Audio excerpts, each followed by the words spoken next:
Hello everyone, इस explainer में आपका बहुत बहुत स्वागत है। आज हम एक ऐसे टॉपिक पर बात करने वाले हैं जो हर उस इंसान के लिए ज़रूरी है जो अपने गोल्स को हकीकत में बदलना चाहता है, खासकर स्टूडेंट्स के लिए। होता क्या है ना, अक्सर मोटिवेशन का एक अचानक से स्पार्क आता है और फिर कुछ ही दिनों में वो गायब हो जाता है।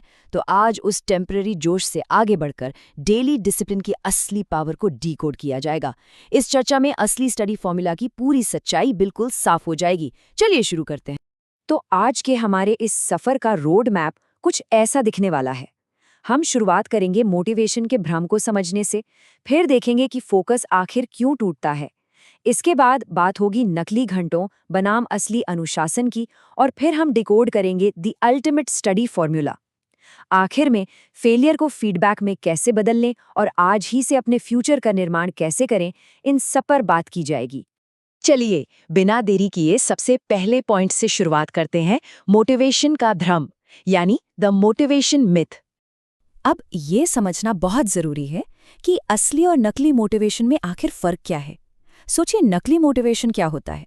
हमने बस एक मोटिवेशनल रील देख ली, एकदम से जोश आ गया, या फिर पढ़ाई शुरू करने के लिए सही मूड का इंतजार करते रहें, है ना। लेकिन असलियत में रियल मोटिवेशन कुछ और ही चीज है। ये वो ताकत है जिससे हम तब भी किताब खोलकर बैठते हैं जब बिल्कुल भी मन नहीं कर रहा होता। फेल होने के बाद भी हार ना मानना, वो छोटे छोटे डेली एफर्ट्स डालना, यही है असली खेल। याद रखिए, मोमेंटम हमेशा काम करने से आता है, अच्छे मूड से नहीं। और यही एंट्री होती है सबसे पावरफुल टूल की, डिसिप्लिन यानी अनुशासन। इसका सीधा सा मतलब है लगातार काम करना और हर दिन बिना नागा के अपने गोल्स के लिए हाजिर रहना। सच मानिए, सक्सेस किसी बहुत महंगी कोचिंग, सिर्फ पैदाइशी टैलेंट या हाई आईक्यू से नहीं आती। सक्सेस आती है कंसिस्टेंसी और पेशेंस से। डिसिप्लिन उस 2 दिन वाले मोटिवेशन से कहीं ज्यादा दमदार और भरोसेमंद होता है। अगर रोज सिर्फ 2-3 घंटे भी पूरे फोकस के साथ पढ़ाई कर ली जाए ना, तो ये फ्यूचर को पूरी तरह से बदल सकता है। तो फिर अगर फोकस इतना जरूरी है तो वो अचानक से खत्म क्यों हो जाता है? आइए हमारे दूसरे पॉइंट पर चलते हैं और इसके असली कारण को समझते हैं। देखिए, हमारे आसपास दिमाग को थका देने वाली बहुत सी चीजें होती हैं। कभी सिलेबस पहाड़ जैसा लगने लगता है, कभी टेस्ट में मार्क्स कम आ जाते हैं, या फिर हम दूसरों से अपना कंपैरिजन शुरू कर देते हैं।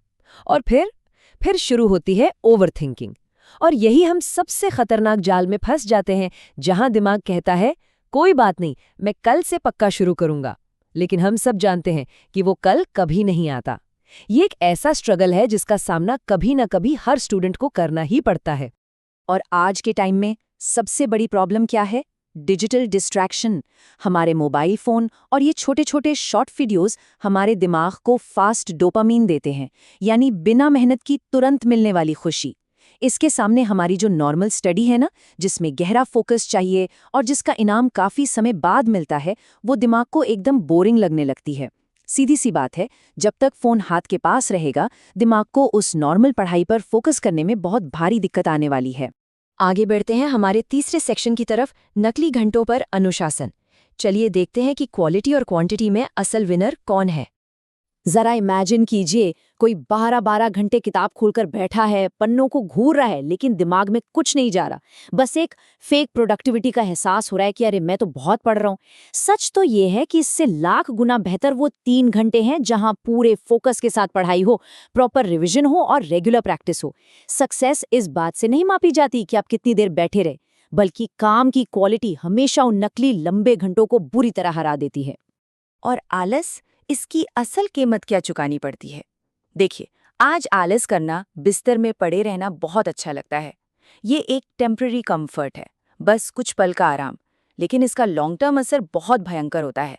बाद में यही आराम एग्जाम से ठीक पहले एक भयानक स्ट्रेस, पछतावे और डर में बदल जाता है। ये बात बिल्कुल पक्की है कि आज का आराम कल की मुश्किलें तय करता है। अब आते हैं उस चीज पर जिसका शायद सभी को बेसब्री से इंतजार था। हमारा चौथा point, the ultimate study formula.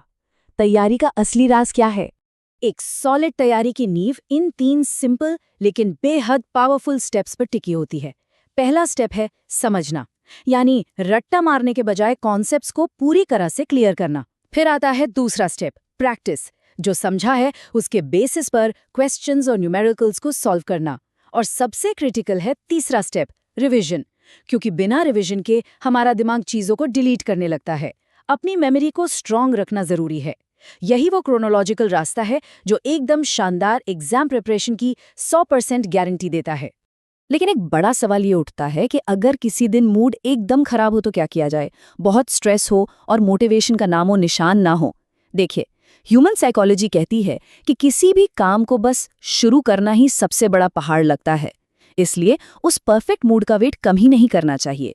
बस 10 मिनट, सिर्फ एक पेज, एक सवाल या एक सिंगल फॉर्मूले से शुरुआत की जा सकती है। ये टारगेट इतना छोटा होता है कि हमारा दिमाग इसका विरोध ही नहीं कर पाता। और मजे की बात यह है कि यही छोटी सी शुरुआत एक ऐसा मोमेंटम बना देती है कि पढ़ाई फिर अपने आप ट्रैक पर आ जाती है। अब बात करते हैं सेक्शन 5 की, विफलता को फीडबैक में बदलना, अपनी हार से कैसे सीखा जाए। एक बात हमेशा याद रखनी चाहिए, परफेक्शन से कहीं ज्यादा प्रोग्रेस मायने रखती है। एक ही दिन में पूरा का पूरा सिलेबस एकदम परफेक्टली खत्म करने की कोशिश करने के बजाय रोजाना थोड़ा थोड़ा इंप्रूव करना ज्यादा जरूरी है। हमारी प्रगति छोटी हो सकती है, बिल्कुल हो सकती है, लेकिन उसका लगातार होना ही असल में सबसे ज्यादा इम्पैक्ट डालता है। और हाँ, ये जो दूसरों से खुद को कंपेयर करने की आदत है ना, इसे तो पूरी तरह छोड़ना ही होगा। हमारा असली मुकाबला किसी और से नहीं, बल्कि हमारे अपने बीते हुए कल से है।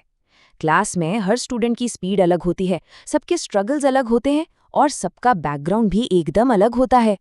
दूसरों से लगातार कंपैरिजन करना सिर्फ और सिर्फ हमारे फोकस को बर्बाद करता है। सबसे जरूरी बात यह है कि किसी टेस्ट में कम मार्क्स आ जाना किसी का फाइनल फ्यूचर तय नहीं कर देता। असल में कम मार्क्स सिर्फ एक क्रिटिकल फीडबैक हैं।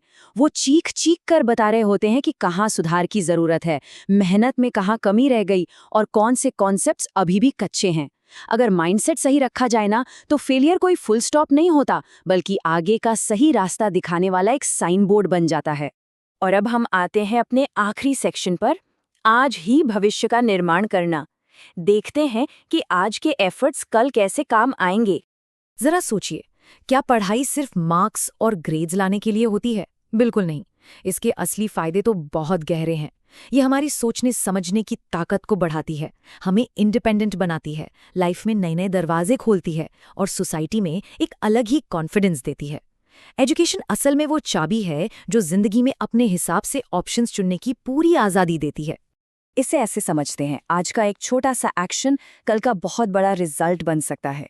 डेली के एफर्ट्स, अच्छी आदतें बनाना या आज सिर्फ एक एक्स्ट्रा चैप्टर खत्म करना, ये सब सीधे तौर पर उस फ्यूचर से जुड़ते हैं जहां शानदार करियर अपॉर्चुनिटीज और फाइनेंशियल फ्रीडम इंतजार कर रही हैं। आज पढ़ा गया एक चैप्टर सालों बाद की जिंदगी को कहीं ज्यादा आसान और आजाद बना सकता है। तो इस पूरे एक्सप्लेनर को गहराई से समझने के बाद एक सवाल खुद से जरूर पूछना चाहिए, क्या आज के हमारे छोटे छोटे चॉइसेस कल का पछतावा बनने वाले हैं या फिर कल की आज़ादी? क्योंकि सच यही है कि हमारे फ्यूचर की बिल्डिंग रोजाना उन्हीं आदतों, मेहनत और डिसिप्लिन की ईंटों से बन रही है जो आज हम चुन रहे हैं। तो आज क्या चुना जाएगा? इसी सवाल और सोचने के एक नए नजरिए के साथ हम इस चर्चा को यहीं खत्म करते हैं।